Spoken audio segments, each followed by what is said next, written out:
the concept of session.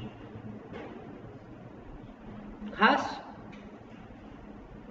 whenever you are going to write the cookies, ખાસ સમજજો તો whenever આ બહુ ઇમ્પોર્ટન્ટ છે. Whenever you are going to create your data driven application, whenever you are going to create admin panel, અથવા તો તમે કોઈ user બનાવશો કે if anyone is going to purchase something from your store, at that time check out કરો. જેવું check out કરશો you ask first you login. Once login તો check out કરવા દેશો. અને after checkout or after login હું જેટલા order આપેલા છે I can view my all orders, I can view the detail of the orders, I can view the status of the dispatch items or whatsoever. જે login કર્યા પછી જે functionality છે બધું આપવાનું છે.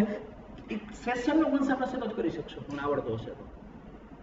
સો again session is a cookie. આ શબ્દો સાંભળજો. Session is a cookie. Cookie ultimately શું છે? A file, temporary file which is stored on client computer. Session is a secure cookie. Okay, so that means what? A session is a temporary file which is stored on server computer. The payload security madi gayi. It is not saved at the client computer. It is saved at server computer. You can write your value like a cookies to session. જેમ તમે કુકીઝમાં લખ્યું હોય TEST CX 2015, it is the name of the cookie. The same way you can write your variables or your values to session file. But a session file is stored at server side. That is one thing. Second thing, cross page.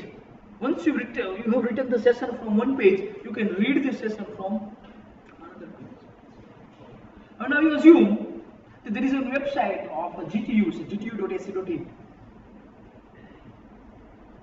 Suppose at a time 1000 students are logging to GTU website. એવું વિચારો, assume કરો એક સાથે 1000 student બેઠા છે, બધા GTU ની website open કરે છે અને બધા પોતાના યુઝરનેમ અને પોતાના પાસવર્ડથી લોગિન કરે છે. તો કેટલી ફાઇલ ક્રિએટ થશે સર્વર ઉપર? 1000 વ્યક્તિઓ સપોઝ જીમેલ માં લોગિન કરે છે એટ અ ટાઈમ. એમાં તો થાઉઝન્ડ્સ ને મિલિયન્સ ટ્રિલિયન્સ લોકો એટ અ ટાઈમ લોગિન કરે છે. તો મિલિયન્સ ફાઇલ ક્રિએટ થઈ. કોઈ દી એવું થયું છે ઈમેલ તમારા ચેક કરો છો અને બીજાના કોઈના ઈમેલ દેખાય છે ના? સો ધેર મસ્ટ બી વે. કાંઈક એવો રસ્તો હોવો જોઈએ કે મારું સેશન ચાલુ થયું, મારું સેશન સ્ટાર્ટ થયું, જ્યાં સુધી લોગ આઉટ નથી કરતો ત્યાં સુધી મારી પોતાની જ વસ્તુ મને બતાવે. બીજા કોઈના સેશનની ઇન્ફોર્મેશન મને ન બતાવે, મારી સેશનની ઇન્ફોર્મેશન બીજા કોઈને ન બતાવે. આવું યુનિકલી આઈડેન્ટિફાઈ કરવું હોય તો સો whenever the session is going to be start, જેમ સેટ કુકીઝ કરો છો એમ સેશનને સ્ટાર્ટ કરવું પડશે. તમારે PHP માં કોડ લખવો પડશે. જ્યારે જ્યારે સેશન સ્ટાર્ટ થશે ત્યારે you are going to get a unique identifier and it is called as session ID. Once you are going to set the session, you are going to start the session, ત્યારે uniquely એક તમને value મળી જશે અને શું નામ આપવામાં આવ્યું છે? Session ID. એ લાખો નહીં, બિલિયન્સ ટ્રિલિયન્સ જેટલા યુઝર હોય ને બધાનો યુનિક આઈડી હોય, કોઈથી એકબીજા સાથે મેચ ન થાય. જ્યારે લોગિન કરશો you are going to get a session ID. જ્યારે તમે સિક્યોર પેજમાં વિઝિટ કરશો ત્યારે દર વખતે એ સિક્યોર આઈડી વાળી ફાઇલ એક પડી હશે. ઈચ ફાઇલ 1 લાખ માણસો લોગિન થયા છે તો 1 લાખ ફાઇલ બની ગઈ. પણ ફાઇલનું નામ શું? જે સિક્યોર આઈડી જનરેટ થયું છે that is the name of the file. એટલે જ્યારે તમે અલગ અલગ પેજ મૂવ કરશો ને ત્યારે ચેક કરવા જશે, ઇનબોક્સ ઉપર ક્લિક કરશે, ચેક કરશે કે આ સિક્યોર જગ્યાએ વેલ્યુ પડી છે, પણ કઈ વેલ્યુ, કઈ ફાઇલમાં? જ્યારે તમે લોગિન ઉપર ક્લિક કર્યું અને ઇનબોક્સ ઉપર ક્લિક કર્યું ત્યારે તમારા કોમ્પ્યુટરમાંથી જે સિક્યોર આઈડી જનરેટ થયું છે ને પાસ થશે. આ સેશન આઈડી છે એની ફાઇલ ચેક કરો, બીજા કોઈની નહીં. તો અલ્ટિમેટલી શું થયું કે તમારા કોમ્પ્યુટરમાં એ સેશન આઈડી સ્ટોર થવો જોઈએ કુકીઝના ફોર્મેટમાં. કઈ રીતે થાય છે? Let us check. So let's just close this one. Now પહેલી વાર તમને સરપ્રાઈઝ થશે, શરૂઆત HTML થી નથી થતી કોડની, PHP થી થશે. It is compulsory to create the session before HTML. HTML લખ્યા પછી સેશન ક્રિએટ કરશો એરર આવશે. First line of PHP code, it is compulsory to have a first line of your PHP file to have, sorry, this is I think read cookies. Oh, I have just cross this one. No. Just copy and save session.php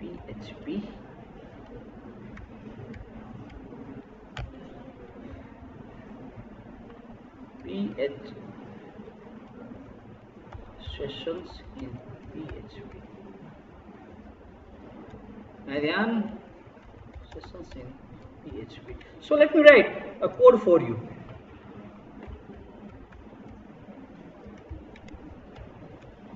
This statement must be the first statement of your PHP file.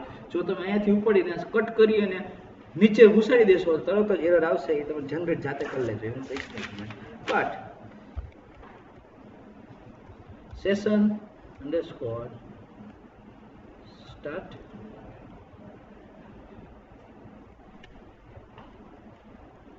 જેવું આ file run થશે એટલે પહેલા શું થશે session underscore start એટલે મારા computer માટે જેવી રિક્વેસ્ટ કરી સેશન સ્ટાર્ટ થઈ ગયો જેવો સેશન સ્ટાર્ટ થશે I am going to get one unique ID that unique ID is a session ID which is given to me નામ આપવામાં આવ્યું છે PHP માં PHP session ID. Let us run this one.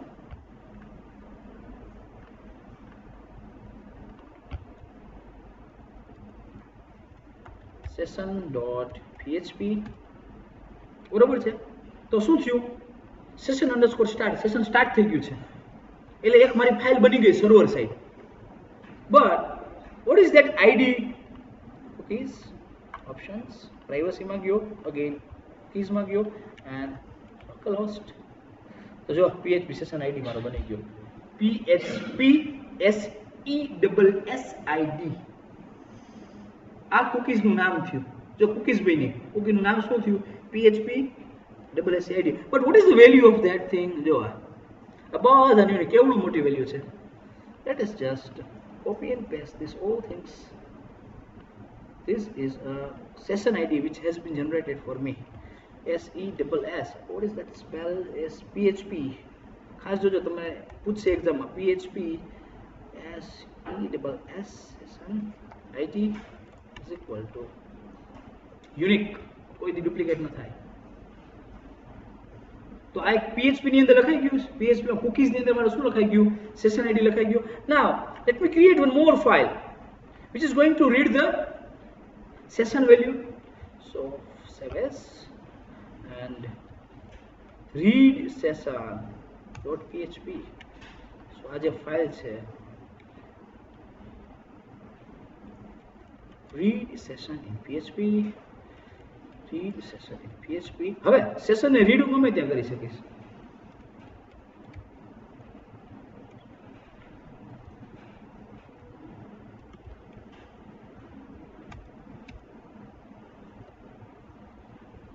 પણ સૌથી પહેલા મારે શું કરવું પડશે?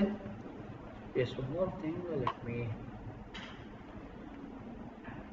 file open session. આ સેશન ક્રિએટ થઈ ગયું પણ સેશન ની અંદર મેં વેલ્યુ સ્ટોર નથી કરી. So let me first set that value from this page. Let me set that value. એક વેરિયેબલ છે $_ session. Again it is associative array. Suppose ખાલી cx is equal to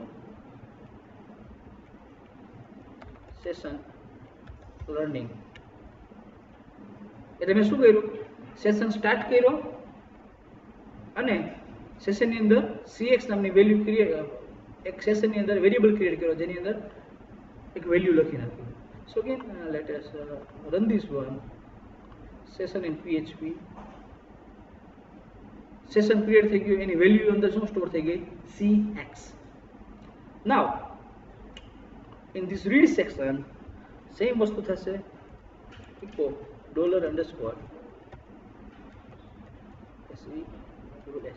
session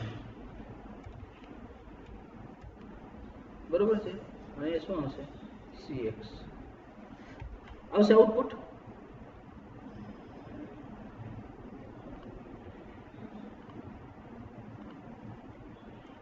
read session.php error undefined variable underscore session spelling જોઈએ spelling same છે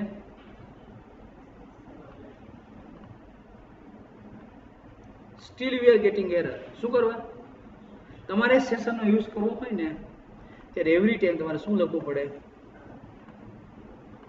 php start તો session start નહીં કર્યો આ પેજમાં એ ચેક કરશે ઓલરેડી સેશન છે યસ તો એ સેશનનો આઈડી મોકલો અને એની ભેગો આ વેલ્યુ રેડી કરો so every time whenever you are going to write the session value or you want to read the session value એટલે તમારું પહેલું વાક્ય શું હોવું જોઈએ session_start એટલે session_start is not only going to create a session for you જો session create નથી થયું તો ક્રિએટ કરશે અને તમને એક સેશન આઈડી રિટર્ન કરશે જો ઓલરેડી સેશન ક્રિએટેડ છે તો જે ક્રિએટેડ છે એનો સેશન આઈડી શું કરશે રિટર્ન કરશે નાઉ સ્પાર્ક સેશન રનિંગ